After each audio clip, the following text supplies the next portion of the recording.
আসসালামু আলাইকুম রহমতুল্লাহ। হজরত আয়ুব আলহিউসালাম হজরত ইয়াকুব আলহিউসালামের জ্যেষ্ঠ ভ্রাতা ঈশ বা আইসের বংশধর ছিলেন। ঈশের পিতা ছিলেন হজরত ইসাক আলহিউসালাম এবং তিনি হজরত ইব্রাহিম আলহিউসালামের পুত্র ছিলেন। আয়ুব যখন তার সৃষ্টিকর্তাকে ডাকিয়া বললেন, হে আমার প্রতিপালক, আমি কষ্টের দিকে পতিত হইতেছি। হে খোদা, আপনার চেয়ে অধিক দয়ালু আর কেউ নাই। আমি তার দোয়া কবুল করলাম এবং তার সকল সমস্যা দূর করে দিলাম। আর আমি তাকে দান করলাম তার পরিবার ও তাহাদের সকলকে আরও আমার পক্ষ থেকে রহমত স্বরূপ এবং আমার ইবাদতকারী বান্দাদের জন্য নসিহত। হযরত ইউসুফ আলাইহিসসালামের পুত্র ইব্রাহিমের এক কন্যার নাম ছিল রহিমা। হযরত আইয়ুব আলাইহিসসালামের রহিমার সাথে বিবাহ হয়েছিল। হযরত আইয়ুব আলাইহিসসালাম একদিকে যেমন আল্লাহর নবী ও রাসূল ছিলেন, অন্যদিকে তিনি একটি বৃহৎ রাজ্যের বাদশাহ ছিলেন। তাহার ধন সম্পদ ও বিষয় বিভব ছিল ধারণাতীত। ঘোড়া, গরু, উট, মহিষ, ছাগল, ভেড়া, মেষ, দুম্বা প্রভৃতির বড় বড় পাল ছিল হযরত আইয়ুব নবীর। কিন্তু আশ্চর্যের বিষয় এই যে এত ধন দৌলত, বিষয় বিভব এবং পশু সম্পদ থাকা সত্ত্বেও তাহার মনে বিন্দুমাত্র অহংকার ছিল না, যার পর নাই ধর্মভীরু ছিলেন তিনি। দিবারাত্রি অধিকাংশ সময় তিনি আল্লাহর ইবাদতে অতিবাহিত করতেন। তার মেহমান নওয়াজি বা অতিথি আপ্যায়নের একটা বৈশিষ্ট্য ছিল যে তিনি প্রত্যহ যতক্ষণ পর্যন্ত না কোনো অতিথিকে পানাহার করাইতে পারতেন, ততক্ষণ পর্যন্ত তিনি নিজেও আহার করতেন না। হযরত ইব্রাহিম আলাইহিসসালামের নবীর ধর্মীয় নির্দেশ এবং বিধিবিধান তিনি প্রচার করতেন। পাপিষ্ঠ ইবলিস তার একনিষ্ঠ ইবাদতে এবং ধর্মবিরোধায় ঈর্ষান্বিত হইয়া একদা আল্লাহর নিকট বলল, হে খোদা, তুমি তো হযরত আইয়ুব আলাইহিসসালামের প্রতি খুবই খুশি, কিন্তু ব্যাপারটা কি জানো? সে যে তোমার এত আনুগত্য প্রদর্শন এবং তোমার এত ইবাদত বন্দেগী করে, পরোপকার প্রদর্শন করে, তাহার একমাত্র কারণ হইল তাহার প্রতি তোমার মুক্ত হস্তে দান। আসলে তার ঈমান মোটেই তেমন মজবুত নয়। তুমি আমার কথা মতো এসব ব্যাপারে একটু কমাইয়া দিয়া পরীক্ষা করে দেখো, অমনি তাহার বাহতা তোমার নিকট ধরা পড়ে যাবে। আল্লাহ রাব্বুল আলামিন বললেন, হে ইবলিস, তুই ভুল ধারণা করিয়াছিস। আমার বান্দা আইয়ুব সুখ, শান্তি ও প্রাচুর্যের মধ্যে থাকিয়া আমার যেরূপ ইবাদত করতেছে, আমি যদি তার নিকট হতে সব কিছু কাড়িয়া নেই, তবে সে মহা কষ্ট, ক্লেশ ও দুঃখ, অশান্তির মধ্যেও এইরূপ ইবাদত করবে। তুই আইয়ুবকে চিনতে পারিস নাই। ইবলিস বলল, তা কিছুতেই নয়। তুমি যদি হযরত আইয়ুব আলাইহিসসালামের উপর আমাকে ক্ষমতা প্রদান করো, তবে আমি অচিরেই তাহার ঈমান কাড়িয়া নিয়া তাকে বেঈমান করিয়া দিতে পারব। আমি তোমার নিকট এই প্রতিজ্ঞা করতেছি। আল্লাহ তাআলা ইবলিসকে বললেন, আচ্ছা, তোকে আমি আইয়ুব আলাইহিসসালামের উপরে ক্ষমতা প্রদান করলাম। তুই যেইভাবে পারিস চেষ্টা করে দেখ আইয়ুবের ঈমান নষ্ট করতে পারিস কিনা। কিন্তু আমি ভালোভাবে জানি তুই আপ্রাণ চেষ্টা করেও তার ঈমান নষ্ট করা তো ভালো, একটু দুর্বলও করতে পারবি না। ইবলিস দমিমার পাত্র নয়। সে তখন হযরত আইয়ুব আলাইহিসসালামের নিকট উপস্থিত হয়ে দেখল যে তিনি আল্লাহর উপাসনায় মগ্ন আছেন। সে তাকে কিছু পরামর্শ দেবার জন্য অনেকক্ষণ অপেক্ষা করিয়াও কোনরূপ সুযোগ না পেয়ে বিতৃষ্ণ মনে মুসাফিরের বেশ ধরে তার বাড়িতে চলিয়া গেল। কথিত আছে যে আল্লাহ তাআলার সাথে পাপিষ্ঠ ইবলিসের যে কথোপকথন হইয়াছিল, তাহা ফেরেশতাগণ শুনতে পেয়েছিল। তাহারা ইবলিসের কথায় সমর্থন করিয়া বলিয়াছিল, হে মাবুদ, ইবলিসের কথা মিথ্যা নয়। আমাদেরও মনে হয় হযরত আইয়ুব আলাইহিসসালামকে এত সুখ, শান্তি ও ধন সম্পদ দিবার কারণেই তিনি আপনার এত অনুগত ও ইবাদত গুজার হইয়াছে। যদি তাহার ও ধন সম্পদ নিয়ে যাওয়া হয়, কিংবা তাহার সুখ শান্তির বদলে দুঃখ, শোক, ক্লেশ জড়িত করা হয়, তবে নিশ্চয়ই তাহার এইরূপ আনুগত্য ও ইবাদত বন্দেগী থাকবে না। আল্লাহ তাআলা বললেন, আমি যা জানি তোমরা তাহার কিছুই জানো না। ফেরেশতাদের হযরত আইয়ুব আলাইহিসসালাম সম্পর্কে এরূপ মন্তব্যের পর একদা আল্লাহ তাআলা হযরত আইয়ুব আলাইহিসসালামকে জিজ্ঞাসা করলেন, হে আইয়ুব, তোমাকে আমি যে সুখ শান্তি ও ধন সম্পদ দান করেছি, তুমি কি তাহা পছন্দ করো, নাকি দুঃখ মুসিবত পছন্দ করো? হযরত আইয়ুব আলাইহিস সালাম জবাব দিলেন, হে মাবুদ, আপনি আমাকে যে সুখ শান্তি, আরাম আয়েশ ও ধন সম্পদ দান করেছেন, সেই জন্য আমি আপনার সাধ্যমতো শুকর করিয়া থাকি। কিন্তু জানি যে অভাব, অভিযোগ এবং দুঃখ কষ্টে ধৈর্য অবলম্বন করার মূল্য অনেক বেশি। ধৈর্য রক্ষা করাকে আপনি অশেষ মর্যাদা দান করেছেন, কিন্তু দুর্ভাগ্যক্রমে আমার উহা নসিব হইল না। আজ পর্যন্ত কোনো একটি দিন আমি ধৈর্য অবলম্বন করার কোনো সুযোগ পাইলাম না। সেই জন্য আপনার কাছে আমার আরজ এই যে আপনি আমাকে দুঃখ কষ্ট বিপদ আপদ দিয়ে আমাকে ধৈর্য অবলম্বন করার তৌফিক ও সুযোগ প্রদান করুন। আল্লাহ রাব্বুল আলামিন হযরত আইয়ুব আলাইহিস সালামের প্রার্থনার বদলতে বা ইবলিসকে প্রদত্ত অসীম ক্ষমতার প্রভাবেই হোক, কিছু দিনের মধ্যেই হযরত আইয়ুব আলাইহিস সালামের উপরে একটির পর একটি কঠিন বিপদ আপতিত হতে লাগল। একদা হঠাৎ চারণ ক্ষেত্রের একদিক হতে অগ্নিশিখা বিদ্যুতের গতিতে ছুটিয়া আসিয়া হযরত আইয়ুব আলাইহিস সালামের বিচরণরত ছাগল, ভেড়া, মেষ প্রভৃতি ছোট ছোট পশুপাল সমূহ জ্বালাইয়া ধ্বংস করিয়া গেল। তখন দলে দলে লোকগণ তাকে খবর জানাইল, হে আল্লাহর নবী, আপনার পশুপালের মধ্যে ক্ষুদ্রাকৃতি সমস্ত পশুগুলি আগুনে জ্বলিয়া ভস্মীভূত হইয়াছে। এই খবর শুনে হযরত আইয়ুব আলাইহিস সালাম বললেন, এখন আমার কি করার আছে বলো? যাহার মাল তিনি স্বেচ্ছায় লইয়া গিয়াছেন, ইহাতে আমি খুশি ছাড়া অখুশি হতে পারি না। এর কয়েকদিন পর আবার আরেকটা ঘটনা ঘটল। একদল লোক অতিশয় ব্যস্তত্রস্ত হইয়া দৌড়াইতে দৌড়াইতে আসিয়া হযরত আইয়ুব আলাইহিস সালামকে বলল, হুজুর, আমার এক ভয়াবহ আশ্চর্য ঘটনা স্বচক্ষে দেখিয়া আসলাম। আপনার গরু, ঘোড়া, উট প্রভৃতি বৃহৎ শ্রেণীর পশুগুলির মধ্যে হঠাৎ এক গায়েবী আগুন জ্বলিয়া উঠিয়া এগুলোকে জ্বালাইয়া ভস্ম করিয়া দিয়াছে। এই কথা শুনে হযরত আইয়ুব আলাইহিস সালাম বললেন, তাহাতে আমার কি হইয়াছে? এগুলির প্রকৃত মালিক তো আমি ছিলাম না। আল্লাহ তাআলা কিছু দিনের জন্য এগুলিকে আমার তত্ত্বাবধানে দিয়েছিলেন, আবার স্বয়ং তাহারই মর্জিতে উহা ধ্বংস হইয়া গিয়াছে। এই ব্যাপারে আমার দুঃখিত বা ব্যথিত হওয়ার কিছুই নাই। এই কথা বলিয়া তিনি অত্যন্ত স্বাভাবিকভাবেই স্বীয় ইবাদত বন্দিগিতে মগ্ন রইলেন। তাহার ভিতরে একটুমাত্র বিচলিত ভাব পরিদৃষ্ট হইল না। এই ঘটনার মাত্র কিছুদিন পরে হঠাৎ অগ্নি সংযোগে হযরত আইয়ুব আলাইহিস সালামের রাজপ্রাসাদের সমস্ত মালামাল এবং মূল্যবান দ্রব্যাদি জ্বলিয়া পুড়িয়া ধ্বংস হইয়া গেল। প্রাসাদ কক্ষগুলিতে আর কোনো কিছুই রইল না। অনুচরণগত উদ্ধশ্বাসে ছুটিয়া গিয়া রাজদরবারে কর্তব্যরত হযরত আইয়ুব আলাইহিস সালামের কাছে এই ঘটনা বর্ণনা করল।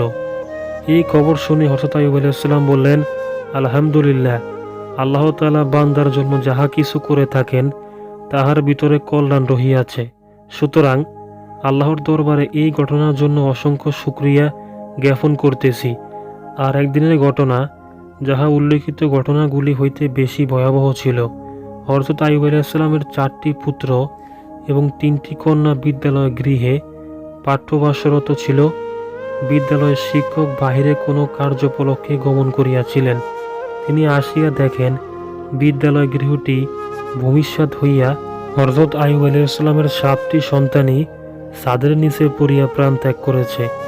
এই মর্মান্তিক ঘটনার কথা বিদ্যালয়ের শিক্ষক সঙ্গে সঙ্গে গিয়া হযরত আইয়ুব আলাইহিস সালামের কাছে জানালেন।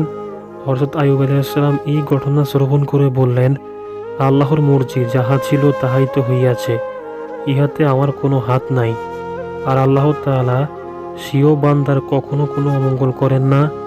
আমার সন্তানগণ এইভাবে মৃত্যুবরণ করিয়া মহান শাহাদাতের দরজা প্রাপ্ত হইয়াছে। এইরূপ খুশ নসিব অর্জন করা শত ইচ্ছা থাকা সত্ত্বেও আল্লাহর মর্জি ব্যতীত সম্ভব হয় না।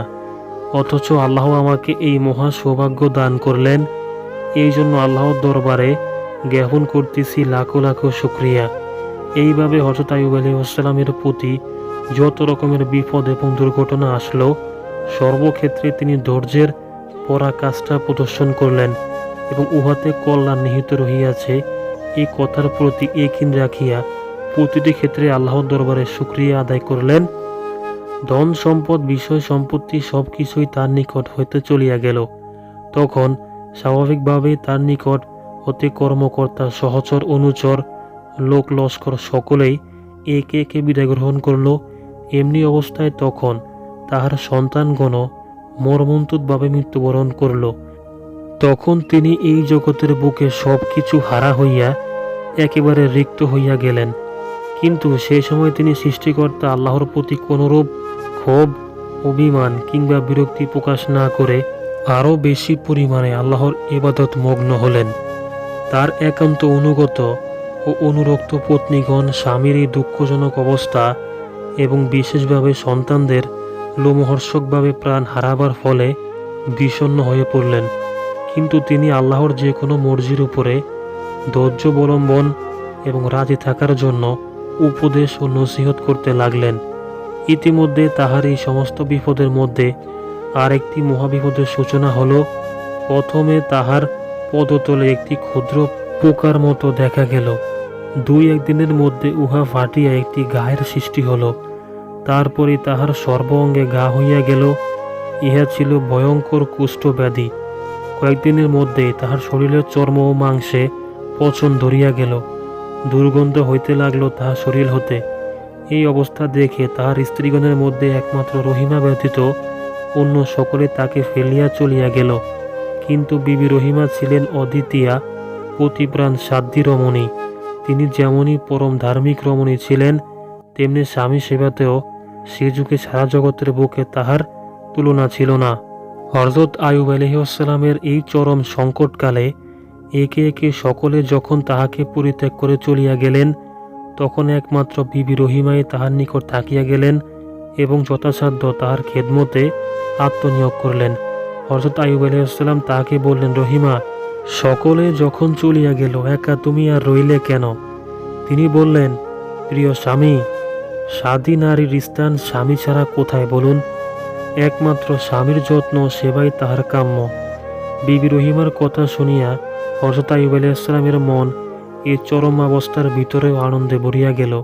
তাহার হৃদয়ের মধ্য হতে একটি আশীর্বাদ ধ্বনি আপন হতে উচ্চারিত হল, রহিমা, আল্লাহ তোমার কল্যাণ করুক। হযরত আইয়ুব আলাইহিসসালামের গলিত দেহ হতে তখন এমন ভীষণ দুর্গন্ধ বিচ্ছুরিত হতে লাগলো যে তাহাতে স্থানীয় বায়ু পর্যন্ত দুর্গন্ধময় হয়ে গেল। দেশের লোকগণ রোগাক্রান্ত হইয়া পড়িবার ভয়ে রহিমাকে বলল, তুমি শীঘ্রই ইহাকে লইয়া নগরী পরিত্যাগ করো। একটি দিনের জন্য আমরা এখানে আর ইহাকে থাকতে দিব না। বাধ্য হইয়া তখন রহিমা স্বামীকে তাহার একটি চাটাই দ্বারা লেপটাইয়া কাঁধে তুলিয়া লইয়া দূরবর্তী এক গ্রামে যাইয়া উপস্থিত হলেন।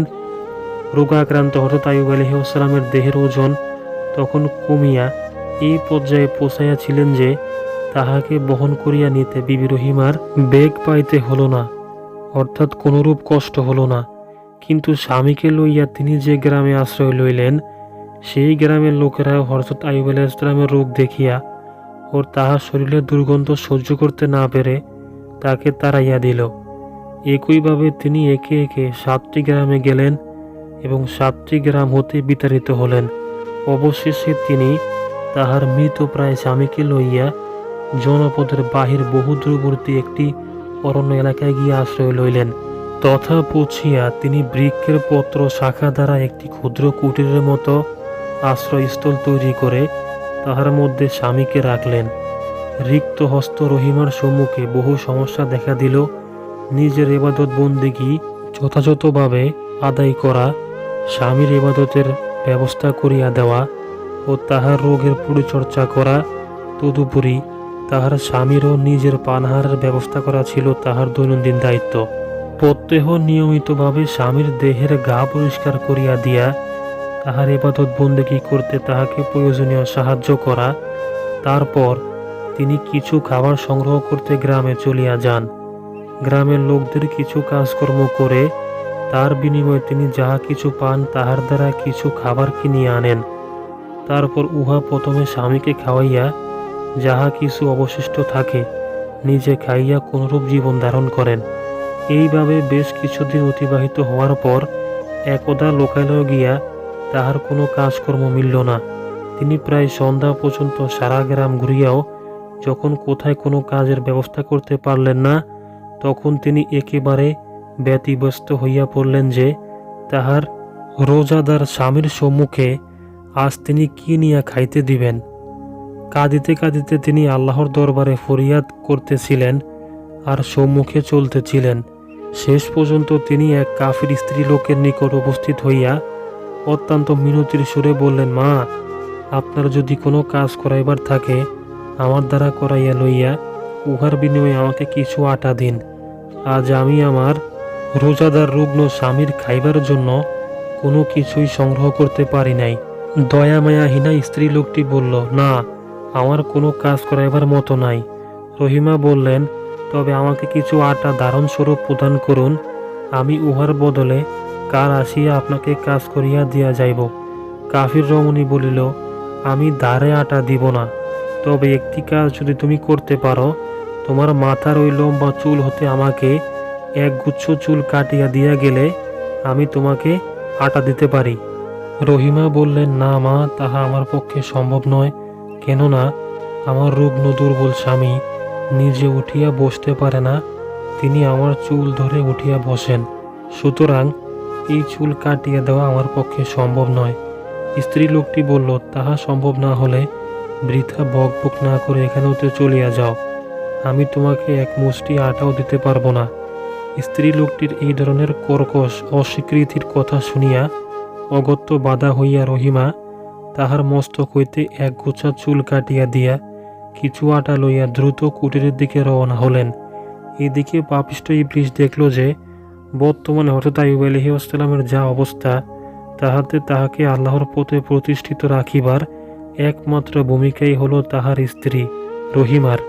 উভয়ের মধ্যে একের প্রতি অপরের বিশ্বাস ও আন্তরিকতা অতুলনীয়।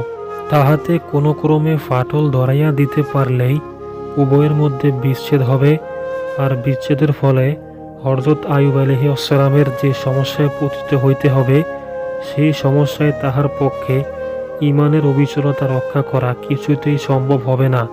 অতএব উপস্থিত ঘটনাটিকে সুযোগ হিসেবে গ্রহণ করা ইবলিসের পক্ষে অপরিহার্য হইয়া পড়ল।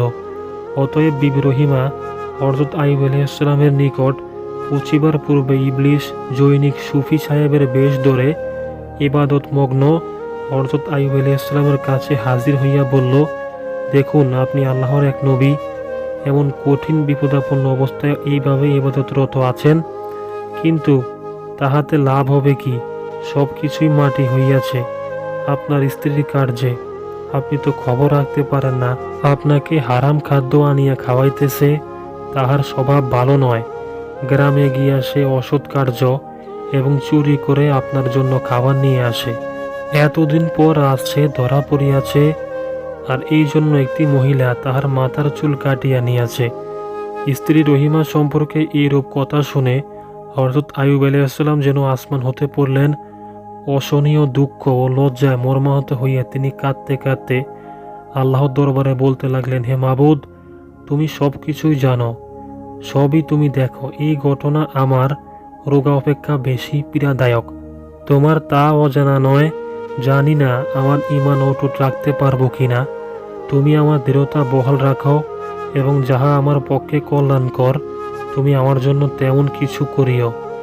এইভাবে কতক্ষণ কাঁদিবার পর হযরত আইয়ুব আলাইহিস সালাম একটি প্রতিজ্ঞা করলেন যে, হে মাবুদ, যদি আমি কখনো রোগমুক্ত হই, তখন রহিমার এই কাজের শাস্তি স্বরূপ আমি তাহাকে 100টি কোড়ার আঘাত করব। উল্লেখিত ঘটনাটি হযরত আইয়ুব আলাইহিস সালাম এবং রহিমার কোনো কোনো জীবনী গ্রন্থে উল্লেখিত নাই। ওইসব গ্রন্থের লেখকদের মতে রহিমা গ্রাম হইতে কাজ করিয়া স্বামীর জন্য কিছু খাবার লইয়া কুটিরে আসতেছিলেন। পথের ভিতরে পাপিষ্ঠ ইবলিস বলল, রহিমা, তোমার স্বামীর রোগ নিরাময়ের জন্য তোমাকে আমি একটি উত্তম ওষুধ দিতে পারি। উহা যদি ঠিকমতো ব্যবহার করতে পারো, তবে নিশ্চয়ই অচিরেই তাহার রোগ আরোগ্য হবে, শীঘ্রই তিনি ভালো হইয়া যাইবেন। বিবি রহিমা সাগ্রহে জিজ্ঞাসা করলেন, উহা কি ওষুধ, আমাকে বলিয়া দিন। ইবলিস বলল, ওষুধ এমন দুষ্প্রাপ্য নয়, খুবই সাধারণ ওষুধ, কিছু শূকরের মাংস এবং কিছু মদ। শূকরের মাংস তোমার স্বামীকে মাত্র একদিন আহার করাইবে, আর কিছু মদ তার শরীরে মর্দন করিবে। তাহা হইলে দেখবে মাত্র 3 দিনের মধ্যেই তোমার স্বামী রোগমুক্ত হইয়া যাইবেন। বিবি রহিমা কুঠিরে আসিয়া স্বামীর নিকট বললেন, স্বামী, আজ পথে জৈনিক ব্যক্তির সহিত আমার সাক্ষাৎ হওয়ায় সে আপনার অসুখের কথা শুনিয়া একটি ওষুধের কথা বলল। উহা ব্যবহার করলে নাকি মাত্র 3 দিনের মধ্যে আপনার রোগ আরোগ্য হইয়া যাবে। আপনি অনুমতি দিলে আমি সেই ওষুধটা আনতে পারি। হযরত আইয়ুব আলাইহিস সালাম বললেন, বলো তো সেই ওষুধটা কি? হযরত রহিমা বললেন, সামান্য শূকরের মাংস এবং কিছু শরাব। উহা ব্যবহার করলে নাকি 3 দিনের মধ্যেই আপনার রোগ ভালো হইবে। হযরত আইয়ুব আলাইহিস সালাম রহিমার কথা শোনা মাত্র ক্রোধ ও বিস্ময় মিশ্রিত দৃষ্টিতে রহিমার দিকে তাকাইয়া বললেন, রহিমা, তুমি কি ধর্মীয় বিধানের কথা জানো না? কোন বুদ্ধিতে তুমি আমাকে শূকরের মাংস ও শরাব ব্যবহারের কথা জিজ্ঞাসা করলে? আমাকে কি তুমি হারাম বস্তু ব্যবহার করাইয়া মহা গুনাহগারে পরিণত করতে চাও? রহিমা, আজ তুমি একটি অমার্জনীয় অপরাধ করলে। আমার কঠোর প্রতিজ্ঞা এই যে, আল্লাহ যদি আমাকে এই রোগ হতে আরোগ্য করেন, তবে নিশ্চয়ই আমি তোমাকে ইহার প্রায়শ্চিত্ত স্বরূপ 100 কোরার আঘাত করব। হযরত আইয়ুব আলাইহিস সালামের রোগ মুক্তি ও পূর্বের অবস্থা প্রাপ্তি। হযরত আইয়ুব আলাইহিস সালাম আরোগ্য লাভ করার পর স্ত্রী রহিমাকে 100 কোরা মারবেন, এইরূপ প্রতিজ্ঞা করার 2-1 দিন পর হঠাৎ একটি ব্যাপার ঘটল। তাহার গলিত দেহে অসংখ্য কীট সদা সর্বদা কিলবিল করত এবং দেহের গলিত মাংস ও রক্ত আহার করত। একদিন তাহার দেহের গা হতে হঠাৎ 2টি কীট মাটিতে পড়িয়া গেল। ইহা দেখিয়া হযরত আইয়ুব আলাইহিস সালামের মনে অত্যন্ত দয়া হলো যে অসংখ্য কীট আল্লাহ তাআলার ইচ্ছাক্রমে তাহার দেহের মাংস আহার করতেছে। কিন্তু ওই কীট 2টি বদনসিব বলিয়া সম্ভবত দেহ হতে ভূমিতে পড়িয়া গিয়াছে। অতএব তিনি কীট 2টির প্রতি দয়া ও সহদয়তা বশত তাহার দেহের যে স্থান হতে পড়িয়া গিয়াছিল নিজের হাতে ধরিয়া উহাদিগকে সেই স্থানে বসাইয়া দিলেন।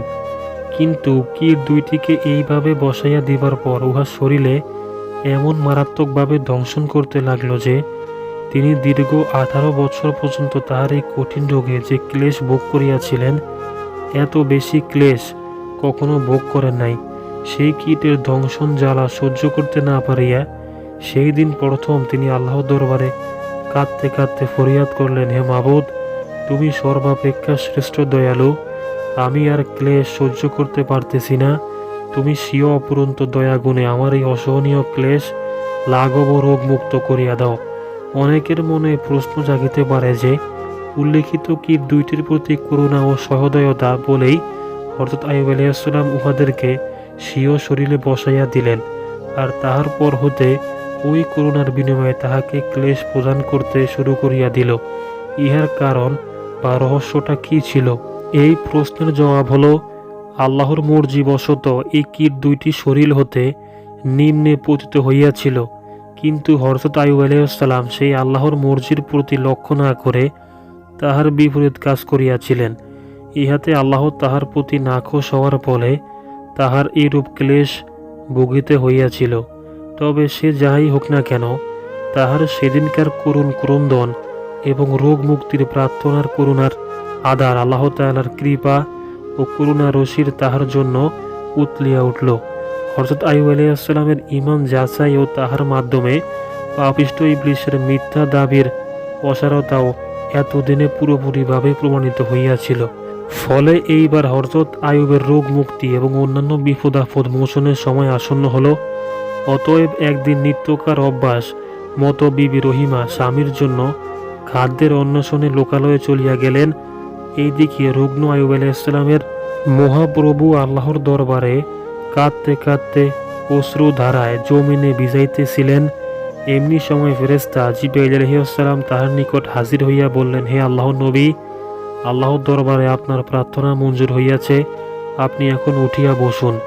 হযরত আইয়ুব আলাইহিস সালাম বললেন, হে আল্লাহর দূত, আমি কেমন করে উঠিয়া বসব বলুন।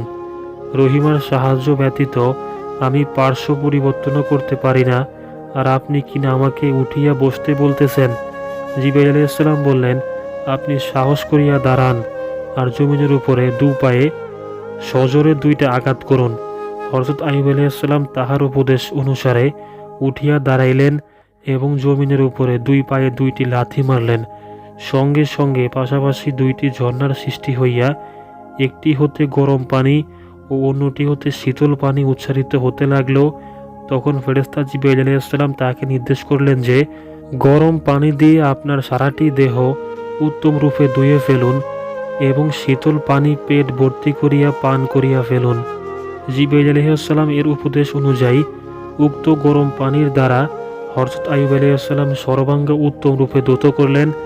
সঙ্গে সঙ্গে তাহার রোগ সম্পূর্ণ নিরাময় হয়ে গেল। সুবহানাল্লাহ। তাহার শরীরে রোগের কোনো চিহ্ন মাত্র রহিল না। অতঃপর তিনি উক্ত শীতল পানি পেট ভরিয়া তৃপ্তি সহকারে পান করলেন। তাহাতে তার ক্ষুধা তৃষ্ণা একেবারে দূর হয়ে গেল। তিনি এবার সম্পূর্ণ সুস্থ হয়ে গেলেন। তাহার শরীরে যথেষ্ট শক্তি অনুভব করলেন। তাহার দেহে দিব্যি স্বাস্থ্য ও সৌন্দর্য ফিরিয়া আসলো। এই সময় ফেরেশতা জিবরাইল আলাইহিস সালাম বেহেশত হইতে একখানা মনোরম চাদর নিয়ে আসলেন এবং তাহার হস্তে অর্পণ করলেন। হযরত আইয়ুব আলাইহিস সালাম চাদরখানা পরিধান করলেন। অতঃপর তিনি ফেরেশতা জিবরাইল আলাইহিস সালামকে সহ নিকটস্থ একটি পুলের নিকট গিয়া বসিয়া রইলেন। এখন তাহার শরীর ও চেহারা এমন পরিবর্তন হইয়াছে যে যাহারা কেবল রুগ্ন আইয়ুব আলাইহিস সালামকে দেখিয়াছে তাহারা এখন এই আইয়ুব আলাইহিস সালামকে দেখলে কোনো ক্রমেই বলতে পারবে না যে এই সেই একই ব্যক্তি। বিবি রহিমা গিয়েছিলেন গ্রামে জিয়ের কাজ করিয়া স্বামীর জন্য কিছু খাবার সংগ্রহ করিয়া আনতে। ইতিমধ্যে তিনি কিছু আটা, ডাল ও অন্যান্য দ্রব্য লইয়া কুটিরে আসলেন। কিন্তু কুটিরে আসিয়া তাহার স্বামীকে দেখতে না পেয়ে তিনি একাধারে ভীত শঙ্কিত ও বিস্মিত হইয়া গেলেন। একই ব্যাপার, কি হইল তার? যাহার পক্ষে শায়িতা অবস্থায় পার্শ্ব পরিবর্তন পর্যন্ত করা অসম্ভব, তিনি কোথায় যাইতে পারেন? তাহার মনে অশুভ আশঙ্কা প্রবল হইয়া দেখা দিল। নিশ্চয় তাহাকে অরণ্যের ব্যাঘ্র অথবা অন্য কোনো হিংস্র জানোয়ার খাইয়া ফেলিয়াছে কিংবা তুলিয়া লইয়া গিয়াছে। অথচ এই অলক্ষণে ঘটনার কথা চিন্তাও করা যায় না। বেবি রহিমা তখন পাগলিনী প্রায় হইয়া এদিক সেদিক ছোটাছুটি করে স্বামীর সন্ধান করতে লাগলেন। সেখানে কোনো লোকজন নাই যে তাহার স্বামীর কথা জিজ্ঞাসা করবেন। অবশেষে তিনি দৌড়াইতে দৌড়াইতে নিকটস্থ পুলটির নিকট গিয়ে উপস্থিত হইলেন। দেখলেন সেখানে দুইটি লোক বসিয়া কথাবার্তা বলতেছেন। তিনি তাহাদের কাছে বললেন, নিকটে একটি ক্ষুদ্র কুটিরে আমার রুগ্ন স্বামী শায়িত ছিলেন। তাহার উঠিয়া বসিবারও শক্তি ছিল না। আমি তাহার জন্য কিছু খাবার সংগ্রহ করতে লোকালয়ে গিয়েছিলাম, কিন্তু ফিরিয়া আসিয়া তাহাকে দেখতে পাইতেছি না। আপনারা তাহার কোনো সন্ধান বলতে পারেন কি? ফেরেশতা জিবরাইল আলাইহিস সালাম বললেন, আপনি আপনার সেই স্বামীকে দেখিলে তাহাকে চিনতে পারবেন তো? রহিমা বললেন, কি বলেন?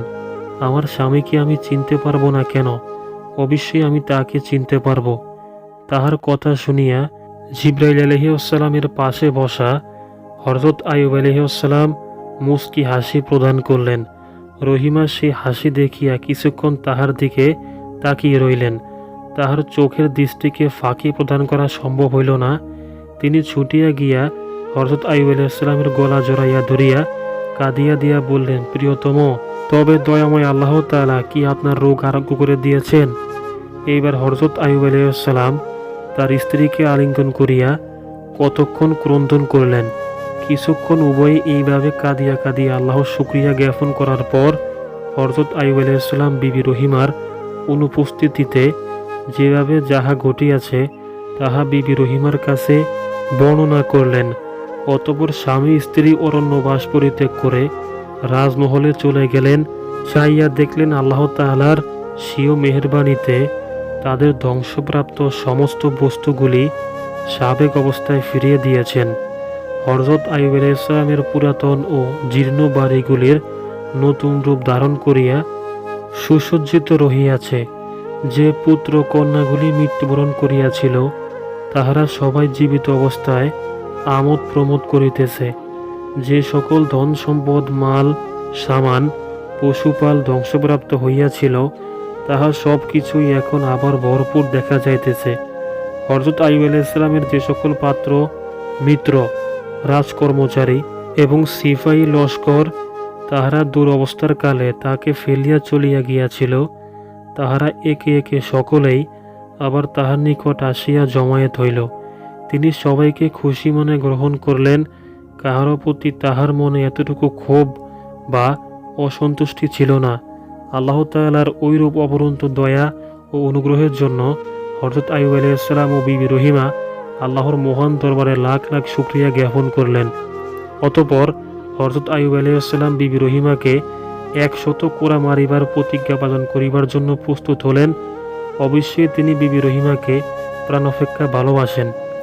তাহার কঠিন রোগের অবস্থায় নিজস্ব সব লোকজন, অন্য পত্নীগণ এবং ঘনিষ্ঠ আত্মীয় স্বজন সকলে যখন তাকে ছাড়িয়া চলিয়া গিয়াছিল, তখন কেবলমাত্র একাকী বিবি রহিমাই ছায়ার মতো তাহার পার্শ্বে থাকিয়া তাহার খেদমত করিয়াছেন এবং তাহাকে ইবাদত বন্দী করতে সাহায্য এবং তাহার দৈনন্দিন খাবার আদি জোগাড় করিয়া দিয়া তাহার প্রাণ রক্ষা করিয়াছেন। ইহা তো সবই হযরত আইয়ুব আলাইহিস সালাম প্রত্যক্ষ করিয়াছেন। তাহাকে বাঁচাইয়া রাখার জন্য নিজে মানুষের গৃহে দাসীবৃত্তি পর্যন্ত করিয়া খাবার জোগাড় করিয়াছেন, ইহাও তিনি জানেন। তথাপি যেহেতু তিনি অসুস্থ অবস্থায় আল্লাহর নামে শপথ করিয়া প্রতিজ্ঞা করিয়াছিলেন যে সুস্থ হইবার পর তিনি রহিমাকে 100 কোড়া মারবেন, এই প্রতিজ্ঞা তিনি রক্ষা না করে কিছুতেই পারেন না। সুতরাং প্রতিজ্ঞা করার প্রবল তাকিদে তিনি বিবি রহিমাকে 100 কোড়ার আঘাত করার উদ্যত হলেন। ঠিক এই মুহূর্তে আল্লাহর তরফ হতে ফেরেশতা জিবরাইল আলাইহিস সালাম আসিয়া বললেন, হে আল্লাহর নবী, আপনি ক্লান্ত হন। রহিমা শাস্তি পাওয়ার মতো অপরাধী নয়, তাহার কোনরূপ ত্রুটি বিচ্যুতিও হয় নাই। আপনাকে ওষুধ খাওয়াইবার জন্য তিনি যে প্রস্তাব দিয়াছিলেন, তাহাতেও তিনি নিজে কোনো মতে দোষী নন, বরং পাপিষ্ঠ ইবলিস ভালো মানুষের বেশে তাহাকে যে প্রস্তাব দিয়াছিল, তিনি তাহা আপনাকে কেবল অবহিত করাইয়াছিলেন আপনার অনুমতির আশায়। হযরত আইয়ুব আলাইহিস সালাম বললেন, আমিও ইবলিসের এই কৌশলের কথা পরে জানতে পেরেছি, কিন্তু এত সব কিছু সত্ত্বেও আমি প্রতিজ্ঞা ভঙ্গ করতে পারতেছি না। একান্ত অনিচ্ছা সত্ত্বেও আমার রহিমাকে শাস্তি প্রদান করতেই হবে। যেহেতু আল্লাহর নামে শপথ করে প্রতিজ্ঞা করলে তাহা ভঙ্গ করবার উপায় নাই। তখন ফেরেশতা জিবরাইল আলাইহিস সালাম বললেন, তবে প্রতিজ্ঞা যখন আপনাকে পালিতেই হবে, তখন আমি আপনাকে একটা উপায় বা পথ বাতাইতেছি, সেই মতো কাজ করুন, সব দিকে রক্ষা পাইবে।